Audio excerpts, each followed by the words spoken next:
नमस्कार। 8 मई के current affairs के इस वीडियो में आपका स्वागत है। तो अभी भारत ने पाकिस्तान पर ऑपरेशन सिंदूर लॉन्च किया और इसके तहत उन्होंने पहलगाम आतंकी हमले का बदला ले लिया है। इससे पहले भी भारत की सेना ने कई सारे ऑपरेशंस किए हैं पाकिस्तान के खिलाफ। 1965 के युद्ध में उन्होंने ऑपरेशन रीडल को लॉन्च किया और इसका कारण था पाकिस्तान के ऑपरेशन जिब्राल्टर और ग्रैंड स्लैम का जवाब देना।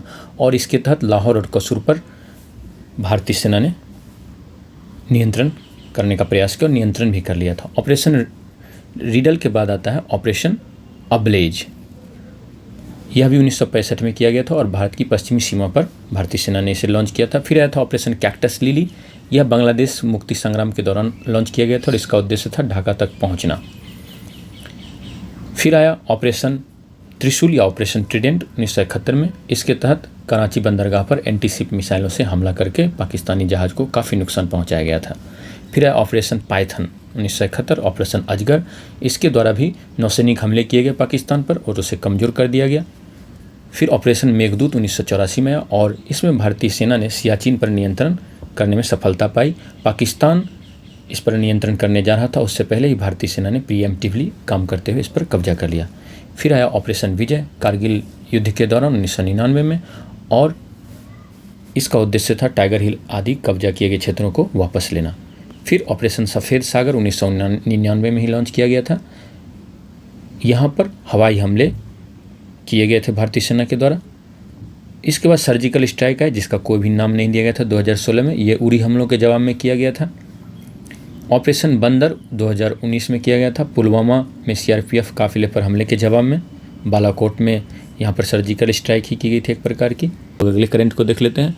भारत और यूके के बीच मुक्त व्यापार समझौता फ्री ट्रेड एग्रीमेंट हुआ है और यह एक बहुत ही ऐतिहासिक कदम माना जा रहा है क्योंकि यह दोनों के लिए लाभदायक होगा। साथ ही साथ एक डबल कंट्रीब्यूशन कन्वेंशन पर भी हस्ताक्षर हुआ है। अब इसके बारे में थोड़ा विस्तार से जान लेते हैं। अभी दोनों देशों के बीच $60 अरब का द्विपक्षीय व्यापार है। 2030 तक इसके 2 गुना होने की उम्मीद है। जो FTA होगा इसमें क्या हो जाएगा, सभी वस्तुओं के लिए व्यापक बाजार सुनिश्चित हो जाएगा और साथ ही साथ भारत को लगभग 99% टैरिफ लाइनों पर टैरिफ उन्मूलन से लाभ मिलेगा। लगभग 0 टैरिफ लगेगा और इससे लगभग 100% व्यापार मूल्य को कवर कर लेगा। यानी जितना भी भारत अभी वहाँ बेच रहा है वो सब कवर हो जाएगा। और भी बहुत सारे लाभ होंगे भारत को। अगर देखा जाए तो भारत के कपड़ा, समुद्री उत्पाद, चमड़ा, जूते, खेल के सामान, खिलौने, रत्न आभूषण, इंजीनियरिंग सामान, ऑटो पार्ट्स, इंजन, कार्बनिक रसायन इत्यादि क्षेत्रों को काफ़ी लाभ होगा और वो काफ़ी प्रतिस्पर्धात्मक हो जाएंगे। अब इसके अलावा क्या होगा, इसके अलावा भारत की सेवा क्षेत्र को भी बहुत लाभ होगा। व्यावसायिक सेवाओं को, वित्तीय सेवाओं को, IT क्षेत्र को, ITES क्षेत्र को और नई नौकरियों अवसरों का भी सृजन होने की आशा है। इसके अलावा अगर देखा जाए तो भारत सरकार ने क्या किया है कि एक डबल कंट्रीब्यूशन कन्वेंशन पर भी हस्ताक्षर किया है। तो यह डबल कंट्रीब्यूशन कन्वेंशन क्या होता है, सामाजिक सुरक्षा का अंशदान, जैसे हम लोग के यहाँ PF, GPF आदि है, वैसा ही एक कंट्रीब्यूशन जो है अगर ये भारत से किसी कंपनी ने अपने कर्मचारी को ब्रिटेन भेजा तो वहाँ पर भी उस व्यक्ति को देना पड़ता है। तो 2 बार देना पड़ेगा, एक इंडिया में देना पड़ रहा है और उसी समय, और वहाँ पर भी कंपनी यहाँ भी काट ले रही है और वहाँ भी कटेगा। तो इसलिए अगर ऐसा डबल कंट्रीब्यूशन कन्वेंशन पर हस्ताक्षर हो जाता है तो कर्मचारी को जब वहाँ जाएगा, ब्रिटेन में जाएगा, तो उसे कोई भी इस तरह का सुरक्षा अंशदान, सोशल सिक्योरिटी अंशदान जो है वो नहीं देना पड़ेगा और यह 3 साल के लिए होगा। जर्मनी के मामले में देखें तो वहाँ भी डबल कंट्रीब्यूशन कन्वेंशन है, वो 4 साल के लिए, वहाँ 48 महीनों के लिए। अब हम लोग जानते हैं फ्री ट्रेड एग्रीमेंट, मुक्त व्यापार समझौते को। ये 2 या 2 से अधिक देशों के बीच होने वाला एक समझौता होता है और ये वस्तु और सेवा दोनों के व्यापार से संबंधित होता है। इसमें क्या किया जाता है, व्यापारिक बाधाओं को समाप्त कर दिया जाता है या कम कर दिया जाता है। ये 2 तरह के होते हैं, शुल्क और गैर शुल्क, टैरिफ या नॉन टैरिफ। अब हम लोग टैरिफ को जानते हैं। तो टैरिफ बैरियर्स वो होते हैं जो कि कर से जुड़े हुए थे। आयात पर जितने भी प्रकार के कर होते हैं वो सभी टैरिफ बैरियर्स में आते हैं। और जो कुछ भी टैक्स से नहीं जुड़ा हुआ हो लेकिन टैरिफ लगाया जा सकता है, रोका जाता है आयात को, वो सब नॉन टैरिफ्स में आते हैं। जैसे कोटा लगा देना कि किसी चीज़ की मात्रा इतनी ही आएगी, आयात के लिए लाइसेंस जरूरी कर देना, स्वास्थ्य या पर्यावरण के मानक सुनिश्चित कर देना जिससे कि ख़राब क्वालिटी कहकर उसे अपने देश में आने ही नहीं देना, या अपने देश के उत्पादकों को सब्सिडी देना जिससे कि वो वस्तु अपने देश में उत्पादित हो जाए तो आयात की ज़रूरत ही नहीं पड़े। कस्टम में देरी कर देना जिससे कि वो वस्तु बंदरगाह से बाहर निकलकर मार्केट में जा ही नहीं पाए, जैसे भारत चीन विवाद के समय भारत ने किया था। इसके अलावा किसी देश को निर्यात पर स्वैच्छिक सीमा निर्धारित कर देना कि इस देश को इतना ही सामान जाएगा। तो ये सब जो आते हैं वो नॉन टैरिफ बैरियर्स में आते हैं, यानी बिना कर वाले सीमाएं, जिससे कि किसी देश का सामान दूसरे देश में इंपोर्ट नहीं हो सके। अब हम लोग देखें तो ये जो FTA है उससे पहले एक और लेवल होता है, पिछला लेवल जो होता है वो होता है PTA, प्रिफरेंशियल ट्रेड एग्रीमेंट, वरीयता प्राप्त व्यापार समझौता। इसमें क्या होता है, कुछ वस्तुओं पे, एक लिमिटेड वस्तुएं होती हैं। FTA में क्या होता है कि अधिकांश वस्तुएं हो जाती हैं, ज़्यादातर वस्तु और सेवा जो सारी वस्तुएं और सेवाएँ जो हैं वो कवर हो जाती हैं और शुल्क पर पूरी तरह से रियायत हो जाती है। इसके बाद अगला लेवल जो आता है वो आता है सेपा का।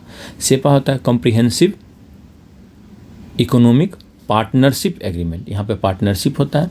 तो इसमें क्या होता है, इसमें IPR भी जुड़ जाता है, इंटेलेक्चुअल प्रॉपर्टी राइट्स भी जुड़ जाता है, इन्वेस्टमेंट भी जुड़ जाता है, और इसी से मिलता जुलता अलग नोमेनक्लेचर केवल हो जाता है बस, कॉम्प्रिहेंसिव इकोनॉमिक कोऑपरेशन एग्रीमेंट या कॉम्प्रिहेंसिव इकोनॉमिक एग्रीमेंट, आर्थिक समझौता, यहाँ व्यापार समझौता। तो ये थोड़ा सा और विस्तार कर सकते हैं इसे कि इसमें दोनों देशों के बीच आर्थिक जो है वह सहयोग भी शामिल हो जाता है। अगर हम लोग देखें तो मर्कोसुर के साथ जो है इंडिया का PTA है, और इसके अलावा ब्रिटेन के साथ, UK के साथ और आसियान के साथ भारत का FTA है। सेपा अगर देखें तो जापान के साथ भारत का सेपा है। सिंगापुर के साथ अगर देखें तो सिंगापुर के साथ भारत का सेका है। अब हम लोग आगे बढ़ते हैं। अब हम लोग जान लेते हैं ग्लेक्स 2025 के बारे में।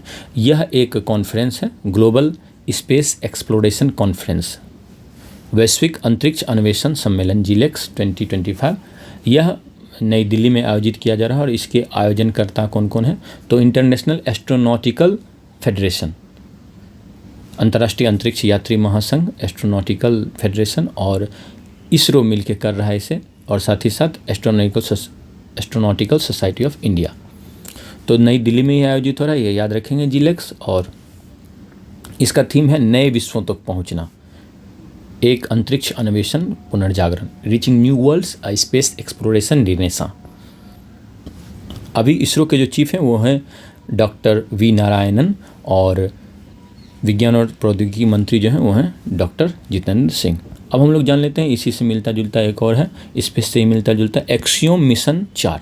यह एक निजी अंतरिक्ष उड़ान है, एक्सियोम मिशन 4, और इसका उद्देश्य क्या है कि ISS इंटरनेशनल स्पेस स्टेशन में जाएगा ये, और कुछ यात्रियों को लेकर जाएगा। इसमें जो हैगा वो फाल्कन 9 रॉकेट और क्रू ड्रैगन अंतरिक्ष यान का प्रयोग किया जाएगा। इसमें भारत से शुभांशु शुक्ला जा रहे हैं, इनके अलावा और भी 3 लोग जा रहे हैं। कमांडर पेगी विटसन पोलैंड से जा रहे हैं, और हंगरी से भी जा रहे हैं एक व्यक्ति। ये मिशन 14 दिनों तक चलेगा, यानी 14 दिनों तक ये अंतरिक्ष स्टेशन में रहेंगे और वहाँ पर वैज्ञानिक प्रयोग करेंगे, प्रौद्योगिकी का प्रदर्शन करेंगे, और कई सारे एजुकेशनल आउटरीच भी फील ये लोग करेंगे। अगर देखा जाए तो भारत, पोलैंड और हंगरी के वैज्ञानिकों के लिए वापसी का प्रतीक है, क्योंकि भारत के लिए अगर देखा जाए तो 40 वर्ष में कोई भारतीय फिर से जा रहा है अंतरिक्ष की ओर। इसका उद्देश्य वही है, जीव विज्ञान, अंतरिक्ष विज्ञान, पृथ्वी इत्यादि का अध्ययन करना। शुभांशु शुक्ला जो ग्रुप कैप्टन है भारतीय सेना, वायुसेना में, वो इसरो के गगनयान मिशन से भी जुड़े हुए हैं। तो अब हम लोग गगनयान मिशन के बारे में जान लें। तो गगनयान मिशन जो है भारत का पहला मानव अंतरिक्ष उड़ान कार्यक्रम है, जिस इसरो के द्वारा विकसित किया गया है, इंडियन स्पेस रिसर्च ऑर्गेनाइजेशन के द्वारा। इसका उद्देश्य है 2 से 3 अंतरिक्ष यात्रियों के चालक दल को 400 किलोमीटर की ऊंचाई पर निचली पृथ्वी कक्षा में 7 दिनों के लिए भेजा। 2 से 3 लोगों को भेजा जाएगा, एस्ट्रोनॉट्स को, गगनॉट्स जिनको कहा जा रहा है, और ये 400 किलोमीटर की ऊंचाई पर रहेंगे, 7 दिन तक ये रहेंगे। और इसके लिए श्रीहरिकोटा से प्रक्षेपण किया जाएगा 2025 के अंत में या 2026 में। और ये जो 4 लोग हैं वो हैं ग्रुप कैप्टन प्रशांत बालकृष्णन नायर, अजीत कृष्णन, अंगद प्रताप और शुभांशु शुक्ला। इन चारों में से ही 2 लोग जाएंगे, 3 लोग भी जा सकते हैं। ये लोग वहाँ जाकर सूक्ष्म गुरुत्व जो माइक्रो ग्रेविटी है उस पर रिसर्च करेंगे, स्पेस मेडिसिन पर रिसर्च करेंगे और अर्थ ऑब्जर्वेशन भी करेंगे। यह जो मिशन है यह भारत की मानव अंतरिक्ष उड़ान क्षमता को प्रदर्शित करेगा और भविष्य में 2035 तक एक अंतरिक्ष स्टेशन के निर्माण का रास्ता सुनिश्चित करेगा।